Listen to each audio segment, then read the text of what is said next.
Welcome to Kentucky Horsepower, the official podcast of the Kentucky Automobile Dealers Association. Hi, everyone. Welcome to the latest edition of Kentucky Horsepower, the official podcast of KADA. I am Sarah Bishop, your Vice President of Legislative Affairs. Joining me today is Tabatha Clemons. Hi, Tabatha. Hi, Sarah. How are you? Good. We're really excited to have her in our podcast studio. So you might be our first live in-person guest. Oh, wow. We're often on Zoom, so we're happy to have you in person. Thank you so much for having me. I'm excited to be in Frankfort. Now, you all will remember Tabatha as the Grant County clerk, but she has a whole new role now. So that's what we're going to start off talking about, and then we'll get to some good ELT information for you as well. All right, Tabatha, tell us. I'll let you tell everybody what you are now. Sounds great.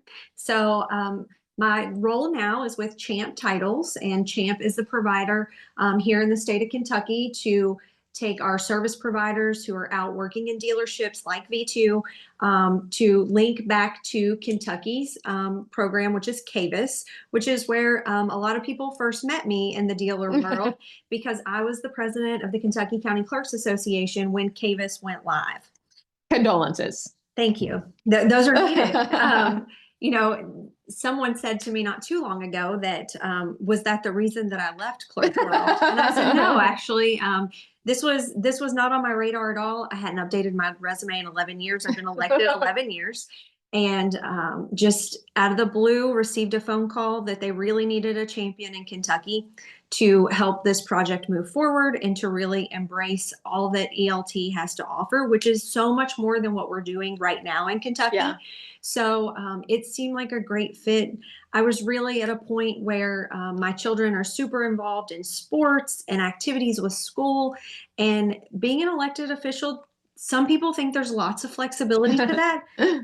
There's really not. You're really tied to your county in a lot of ways. And it was time for a change. 11 years is a long time to do the same thing, especially when there's been so much change in the clerk's space, whether you're talking about elections or tax bills or land records, which is hugely Is that an electronic too, right? Correct. Yes. So when did that go? So those discussions started in 2018, 2019. Okay. There was a task force.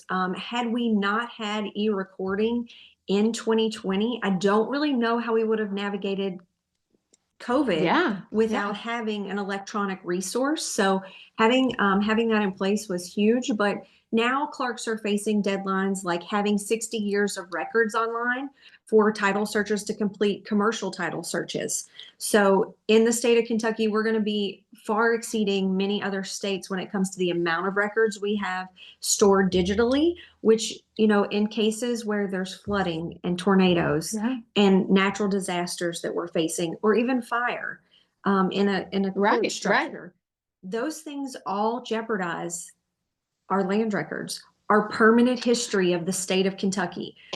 And as I remember in my past life as an attorney doing these like title searches, and you're going back to 100 years, right? Mm-hmm. And the land descriptions, and it's like having that move to electronic is just a game changer, I'm sure. Tell us a little bit about the transition to ELT. And when we're saying ELT, that's electronic lien and title. It's tricky. Just trust us. ELT is what we're going to call it for now, because that's what the state calls it. Yeah. So when we talk internally at CHAMP, if someone says KyELT, that really means Kentucky's version of ERT, which is electronic registration and titling, which is what we're completing right now in Kentucky. However, there is a mandate in place that coming up in 2026, we're going to see liens go that direction too, which is going to only improve the process for dealers and for clerks. Because this is centralized liens, and having a management system is something that clerks have been asking for quite some time. I mean, game changing. Yes. And talk about what the practical import will be for dealers of that, because that's going to speed up everything. Yes, going to speed up everything. There's direct communication between our system at CHAMP and lenders. So lenders are getting basically real-time information of when a lien is perfected. So there's definitely a flow chart and a process to all of that, but it is so much faster than having a papered out title lien statement. We all are familiar with that form, and having that in place, making sure you have a sticker on it, or even in some cases, in some counties, still handwritten.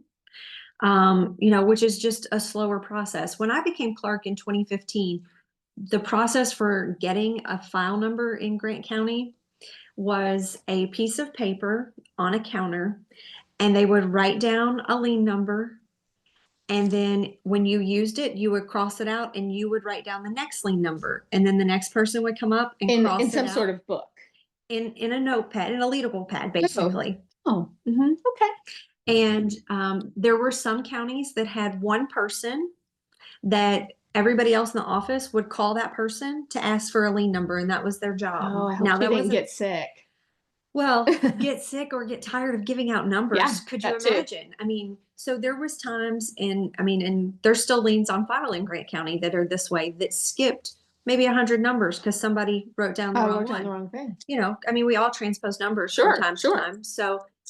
So just all of those things, trying to find a path forward for that. And just the evolution of the clerk's office and in a whole has been remarkable in the time that you've been in this role. And I've been in Yes. my Oh, role. yeah. And Yeah. and seeing clerks that are that really do want to embrace change, that they have the opportunity to make improvements and to find efficiencies, right? I mean, Absolutely. all of us in this nation are struggling to find people who want to fill roles. Yes. Dealerships are facing that, county government's facing that, state government's facing that. I don't know that there's an industry right now that's not facing a shortage of some sort in staffing. So we have to now be innovators. Yeah. We have to find ways to be more efficient with less people. Yeah. Yeah. And there's tons of opportunity in that as well. That's what's so exciting for me in this role, is that there's opportunity for us to find ways to be more efficient, to find ways to move work quicker, to get commerce moving in Kentucky faster. Absolutely. Because it builds us up to be a stronger Commonwealth. Oh, for sure. And I think one of those real advantages and opportunities with ELT is this idea that dealers that are on ELT, they don't have to, if they've got a customer who dealerships in Jefferson County, customer lives in Shepherdsville, they can send the work without sending a runner. And that's, I think, something that really gets lost sometimes in ELT, is this ability to use a county other than the dealership county. So talk a little bit about that for us. Sure. So the law currently supports that dealers can use their home county where the dealership's located, or they can use the residential county of their customer. So if they're doing that, they send that work to, in your example, they send that work to Bullitt County. Bullitt County processes that work, mails the plate to their customer. As long as the dealership's also participating in OVIS, then there's currently a process where they can go in and get a form that's completed and signed by Godwin, who is over motor vehicle licensing for the state, that will provide them with all the information they need to know about the vehicle, that the title number it was assigned, the plate number was assigned, if there was a lien filed, the file number's there. So all of that information's on that document now. And that came out of conversations with dealers, right? That came out of conversations that we were having with Sarah and dealers to see that there was a need to have that. And now there's a way to get that. So, so that's a great opportunity for dealers to spread the love a little bit and to see quick turnaround times, because a lot of times the smaller to medium sized counties are waiting on your deals. They're especially with ELT. I mean, correct. You're not sending a runner to Bullitt County, you're clicking a box. Mm-hmm. So it really does create efficiency and speed in that way. And in a business where we're all looking to get those liens filed within 30 days, you can send your lien and your work to that county. That's correct. In one bundle, get it done electronically. In most counties, I don't want to say most counties are under 2 days. Absolutely. Yeah. And and several are under a day. Yes. Yeah. So we've been taking a real data-driven approach at Champ since I've onboarded. I've been there, it's 6 weeks. So it's been it's been a hectic 6 That's weeks, right. That's right. but it's been a really encouraging 6 weeks because we're providing data to clerks so that they can make better decisions about their business practices. Internally in their offices, we're talking about turnaround times. We're talking about the speed in which deputies are completing transactions. We're also talking about rejection rates. And, there's opportunity on both sides from the dealers and Absolutely. from the clerks to improve those rejection rates. So that's something that we're going to be rolling out in the next 30 to 45 days is real quantifiable ways that you can reduce rejection rates within the county clerk's realm. And then we're sharing that information with Vitu as well. And having that data really helps. It helps county clerks become more efficient, but it also helps with uniformity, I think. Absolutely. One of the challenges that I think we've had for years in this process is that, right, 120 little kingdoms, everybody does it a little bit differently. But in going to ELT and going through CHAMP and going through V2 on the dealer side, we really do get things more uniform so that the same rules are going to apply in terms of rejections, not rejections. Dealers, if you're getting a lot of rejections for one reason, let's talk about it. Let's figure out what that is. Talk with me, talk with V2. We can work with CHAMP, we can work with clerks to really kind of figure out what's going on, how we reduce those rejections and get deals moving faster. Right. And I always felt like rejection was such a strong word as a clerk. Like when I first became a clerk and I was like, what do you have there? Oh, a rejection sheet. I was like, wow, okay, we're just telling That's them, hurtful. a little bit. But the longer I've been in the business, the more I come to realize that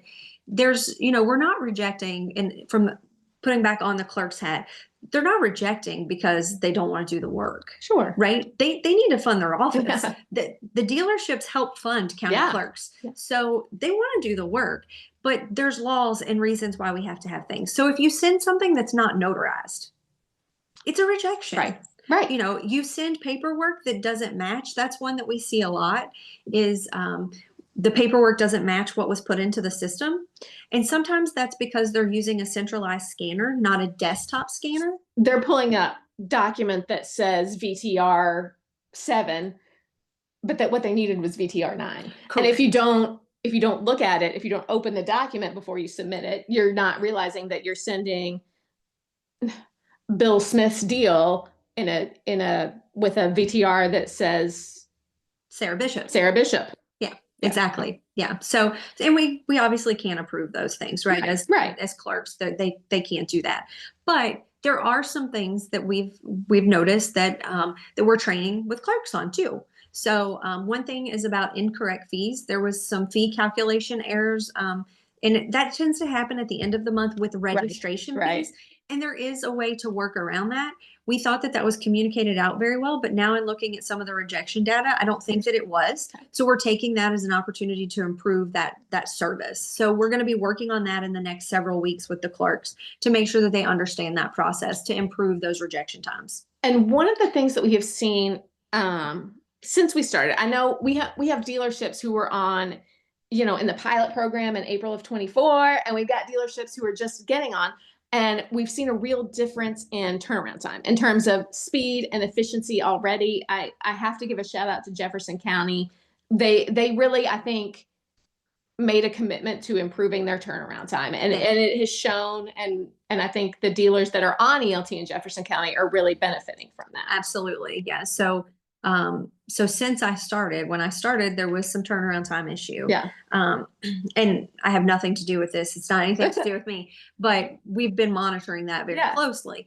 And now they're down to a day, like 1.2. That's great. Which is awesome turnaround time. Absolutely. And there's also we're really building some coalition together with clerks about best practices. What's working well in the counties that have the best turnaround times, that have higher volume too.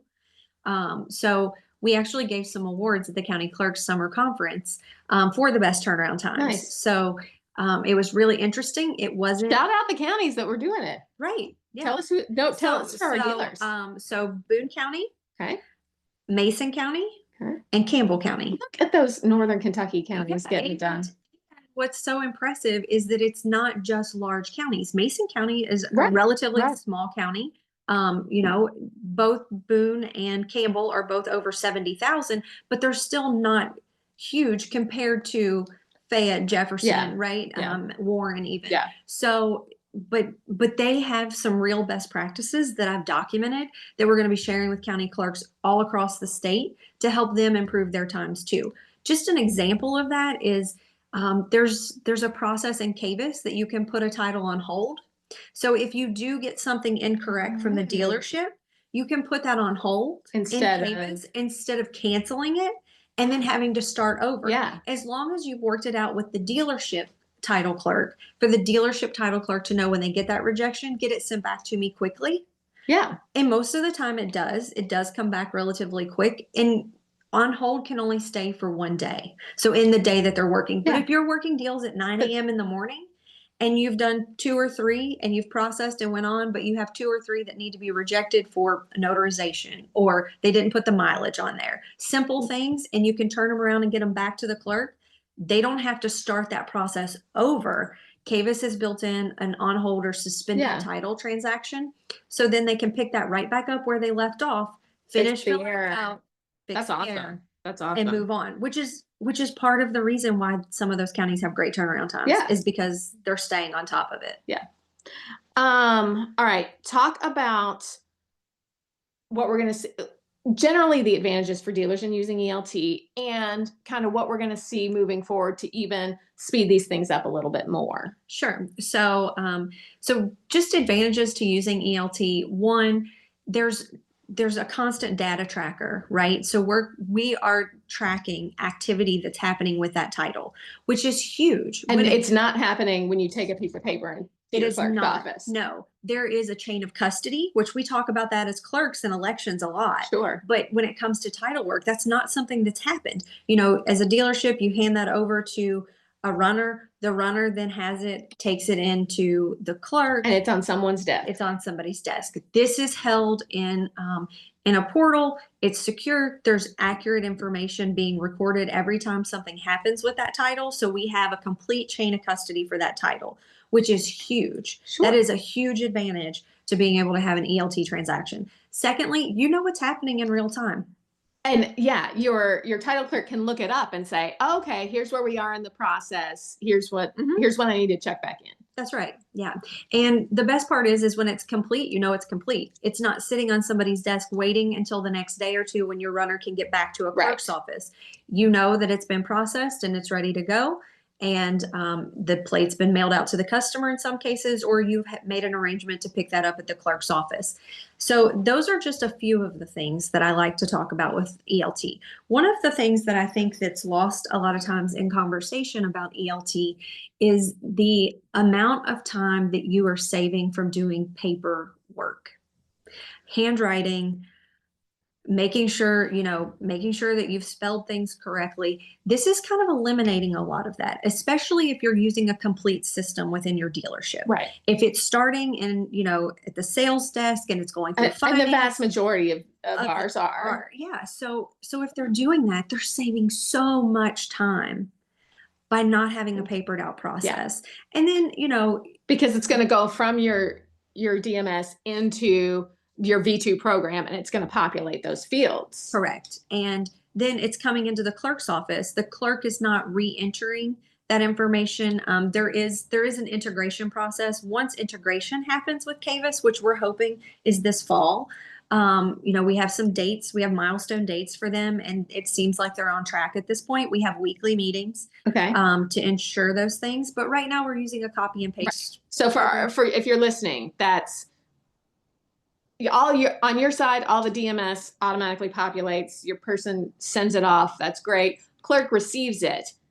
They're copying the data and pasting, which is better than entering it by hand, right? Because you're not going to mix up the numbers. You're going to do exactly what was entered at the dealership. Doesn't mean there won't be mistakes from there, but it vastly reduces them. Absolutely. But when we have what we're talking about with integration is that data will go directly into KADA without the clerk having to do the copy and paste. That's correct. And that's something that's happening between CHAMP and KADA. So, as everyone knows, the KADA rollout wasn't exactly smooth, right? There was lots of growing pains, but in the middle of the KADA rollout came ELT. So the clerks had to learn a whole new system. And then right in the middle, we started piloting. Yeah. Grant County was one of the pilot counties. And we started implementing all of those changes as well into our product and system. And now, most clerks are used to the copy and paste. They want to see it go away. Oh, I'm sure. But they are seeing reduced rejections because of copying and pasting instead of having to type in every single part of a VIN number. When you look at all the characters there, having to type in the title number. So it is a huge improvement just in that. But with integration, we're going to see so much more opportunity for dealers and clerks to be able to work together in a way that is seamless. All right, and give us the dates. Can you give us the dates that we think integration's going to happen? We have high goals that we're going to see dealer assignments being completed, that we're going to be training on those for clerks training mid-August. Oh, that's good. That's great. End of July, we're going to have screenshots to show them, but by mid-August, we should be able to, with KVIS's, most of this work lies on KVIS. Yeah. Champ, we really have our work completed. We're waiting on them to share more with us so that we can make sure we've built what they need. But in all of those communications, it looks like at this point there would be deployment for dealer assignments sometime mid-August. Okay. So hopefully they'll stay on track with that. And then we're looking at an October timeframe. We're really, I'm pushing really, really hard on our team at Champ and KVIS to make sure that we can train clerks with full integration before election season starts again, which is the county elections will be in 26, right? But filing starts in November. Oh, so clerks, I didn't think about that. Clerks have to change the hat a little bit come November. Yes, it's an off season right now. Election's a 4-letter word in their business, I bet it is. So we don't talk about that right now, but I have that on my radar, and I want to make sure that we can have clerks up and trained with integration so that those smaller offices where it is just the county clerk and maybe a part-time employee. I mean, we have offices that small that they know how to use it too. So when a dealership does choose to send it to that smaller county, they're up to speed, right? They're ready to go, but they don't have to battle that with, okay, I got to turn my election hat back on, right? So I'm really hoping that we can have complete full integration before any of that happens in November, which means we're shooting for October for full integration, which is exciting. And talk about a game changer. Like really, the times are already good, but reducing those will be incredible. And part of my concern for dealers at this point is that if they don't take the opportunity now to jump on board, to get signed up, to have processes in place, that there's probably going to be, once integration happens and dealerships really see the uptick, you're going to have a lot of the independent dealers, a lot of the used car dealers who are going to be jumping on board too. Yeah. And it's going to slow down for some of your membership that we would be afraid that, they wouldn't be able to see as quick turnaround time because suddenly with integration, everybody's coming in. Exactly. Yeah. So I'm really hopeful that we'll see some more dealerships jump on sooner than later, because I think the later they wait, the harder that's going to be. And the last thing that I'll say to dealerships that maybe if you have title clerks who are out there thinking like, we can't do this, this is the way we've always done. Oh, that's an enemy. Well, I walked into that as a county clerk. That's what I walked into, was an office where they had always done it. Everything was longhand. I mean, that term, everything was longhand. Bookkeeping by paper and pen. They had never cut a check out of a printer in 2015. They were handwriting. They were handwriting checks to taxing districts. So you have to, as a person who is running a dealership, whether you're a GM or a principal or a controller, whatever your role is in the dealership, you have to build a force of people who are going to be agents of change. Absolutely. That they're going to embrace, and you're going to listen, but you're not going to allow the excuses to be on the forefront. You're going to find a way to push through that barrier, because what you're going to see in the end is, is the transition hard? 100%. Yeah. It is hard. But I just attended a retirement celebration for somebody who was in my office when I first started was not happy Oh. about changes. She had never scanned a document in land records. We had 0 documents in Grant County scanned when I started. Oh. We now have 60 years of documents scanned. But what she would tell you, and she ended up staying well into her 70s because she found how those efficiencies in embracing technology changed her mindset of work. And improved her day to day. Completely changed her day to day. She was pulling huge books off shelves, right? So you can, I mean, you look at your title clerk's desk right now, there's tons of paper, and there's still more ways that we can Right. embrace change Right. Through legislation that Yeah. we hope to do Absolutely. to help make some of those processes easier and more efficient. But if you're not somebody who's leading that force in your dealership, I'm going to encourage you today to be that person, because this is game changing. And I think in general, one of the best things about car dealers is they are so adaptable, right? I mean, look at all the technology changes in motor vehicles, right? Absolutely. And they have embraced that and they have thrived in it. So take what you already have, help your staff feel that too. Well, I mean, not too long ago, you had to go kick the tires to buy a car. Yeah. And now there's people who don't want to walk on your lot at all. They want you to deliver it to them at their place of business, at their home. They're not interested in checking out what's under the hood. Yeah. They don't care about those things. Yeah. Because they've done all the research online. Exactly. Yeah. And that's enough for them, which is another way to embrace opportunity of embracing technology. Absolutely. And there's, everybody listening to this podcast sees that every day. Mm-hmm. So if you want to get on ELT, all right, here's our processes. Get in touch with Vitu.